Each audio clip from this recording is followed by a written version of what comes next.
about to find out. This year's role demonstration is brought to you jointly by RIAT for home of the Chinook Force and the Joint Helicopter Support Squadron from RIAT an Army and Air Force unit known as JHSS, or affectionately as Furnace. After the show, please come on over to the RIAT Village to meet our Odeon personnel who are critical for enabling the aircraft to take to the skies every day. This includes survival equipment, and our engineering team will be there to answer any questions you may have. You may also see our aircrew this afternoon, who are very friendly, and unlike fast jet aircrew, we don't struggle talking to the opposite sex, so please do pop by and say hello.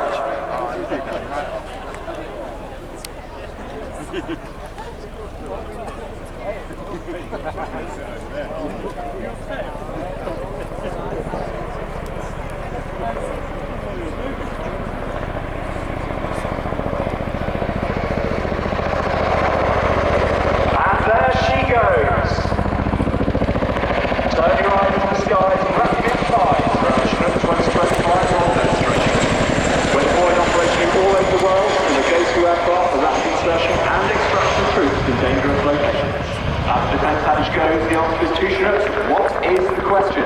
This is implied ever since the Chinook joined the RIAT in 1980 and is true today as it was then.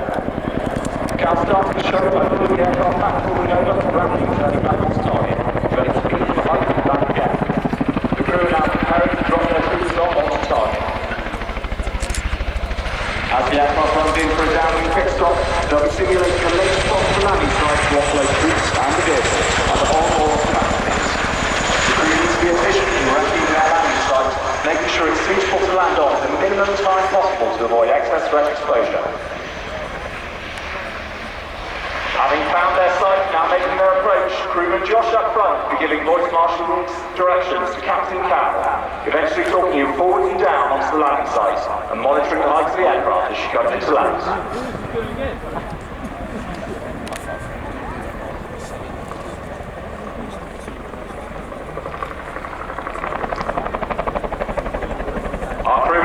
Today is Flight Sergeant Dave Sims. Born and raised in Margate, Kent, joined the RIAT in September 2014 as a weapons systems operator and has been on the Chinook Force since 2017. He's a qualified instructor and has accumulated over 2,000 hours on rotary platforms, completing many overseas exercises and operational deployments. When Dave's not in work, and occasionally during work, he can be found on the golf course. Riding into the roll demo with style today, we have members of the Joint Helicopter Support Squadron. Keep one eye on that quad bike if you can to see just how quickly these critical enablers can work. With the troops and quad bike now gone, the aircraft departs with an over-the-shoulder transition. This is a defensive move representing the armoured floor ballistic protection towards a probable enemy in the 12 o'clock. This gives the aircraft and any occupants the best possible chance of protection from any. Popping up now to extend their weapon arms, the Chinook can be fitted with an M60 machine gun on the rack and 2 M134 miniguns on the port and starboard sides. Each of these is capable of firing 3,000 rounds a minute. That's 50 rounds a second if you can't do that, and makes one hell of a noise. The Chinook and its crew can deter engagements, protecting their passengers and any troops on the ground.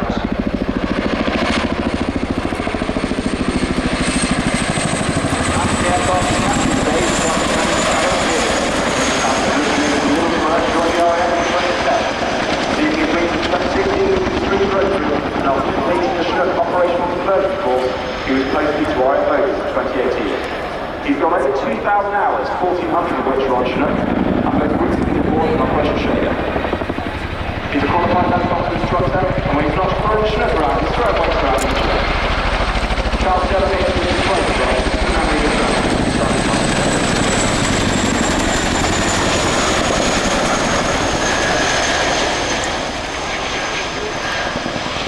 Our co-pilot today is CJ.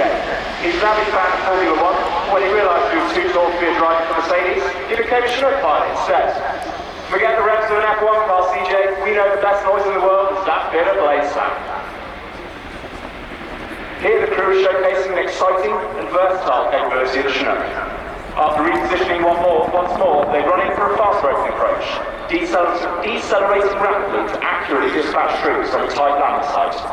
Pick the rooftop or the deck of a ship, but today it's on flat ground in front of you lucky devils. In the starboard door you can see crewman Josh wrapping the ropes to supervise the dispatch of troops, while Dave does the same to the rope.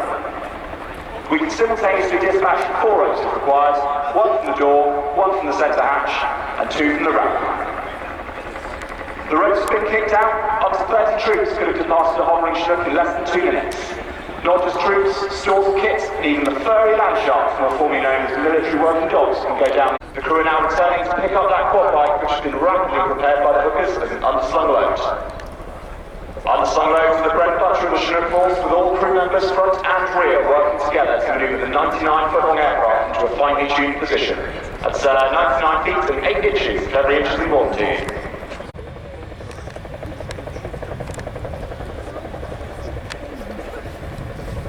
The hookers now working hard to feed up strops, ensuring no tangles, and that is the quad off the ground. Cal will be transitioning into the 12 o'clock.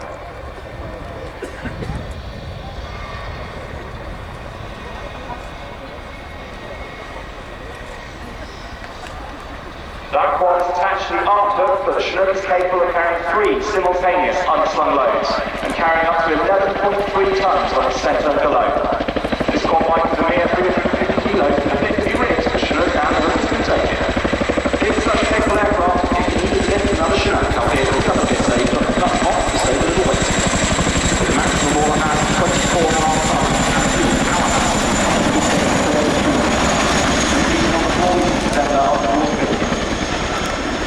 Cal and CJ will be working hard to intercept exactly 80 knots on a 3-degree approach path. This will put them on parameters for the landing. I can't even do a decent wheelie on a bike, so spare a thought now for the pilots attempting one, 38 feet in front of those aft wheels. Josh is monitoring the height beneath the front wheels, while Dave monitors the aft disc.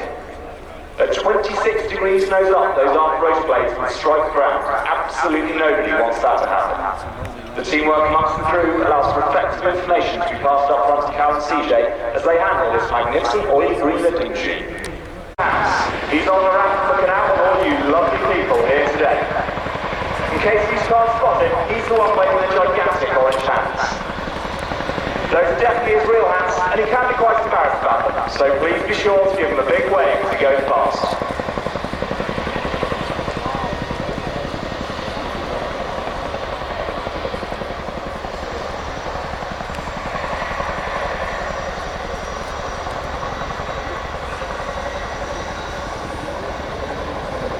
The atmosphere in the Boeing enclosure at the moment is absolutely electric. I've never seen so many highly paid executives standing on tables and cheering.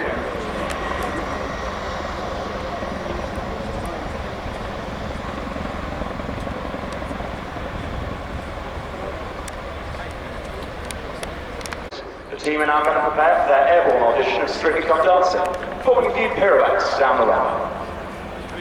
Let's do a shout out now to the people on the ground that make this all happen.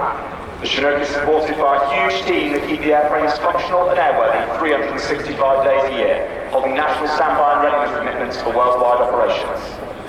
It's worth noting that the Chinook flying today draws its crew and enablers exclusively from frontline units, with our roll demo activities conducted around our normal operational duties. It's thanks to the tireless work of the aircrew, engineers, ops, SES and all other supporting functions that has enabled the team to deliver this demo for you today, in addition to our normal business.